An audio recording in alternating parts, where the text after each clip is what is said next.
Good morning, everyone. I woke up thinking about what do we need during this time? What do I need during this time? I made a list: support, encouragement, guidance, wisdom, direction, hope, reassurance, understanding, courage to go on so that we don't give up. And I was thinking about today's readings. Today's readings are some of my favorite, especially the gospel reading. Today's gospel reading is the road to Emmaus. Jesus meets the disciples as they're leaving Jerusalem after his death. They don't recognize him. And I was thinking,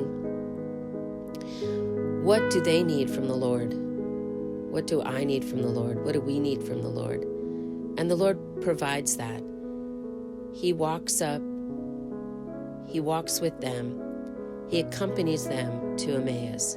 Maybe that's what we need, accompaniment with each other.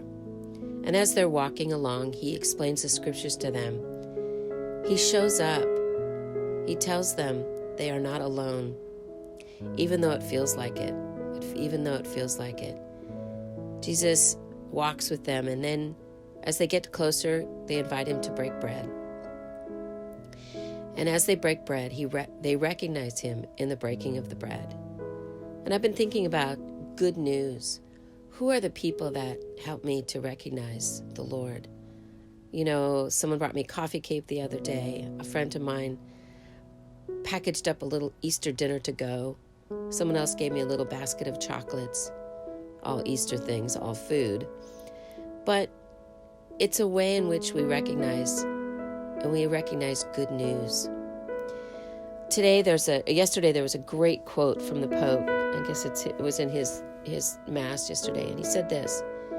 He said, "Today, let us ask the Lord for the grace of faithfulness and to thank him when he gives us security.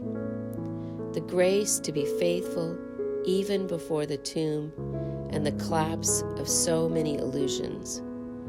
I think that's what the disciples were feeling when they were walking on the road to Emmaus, the collapse of their illusions. And isn't that what's happening to us? So let us ask God to be with us, to join us on the road as we walk together. Help us not to be afraid today. Help us to listen, to understand, and to be present to one another. And may God bless us today, that we might recognize Jesus in the simplest things today.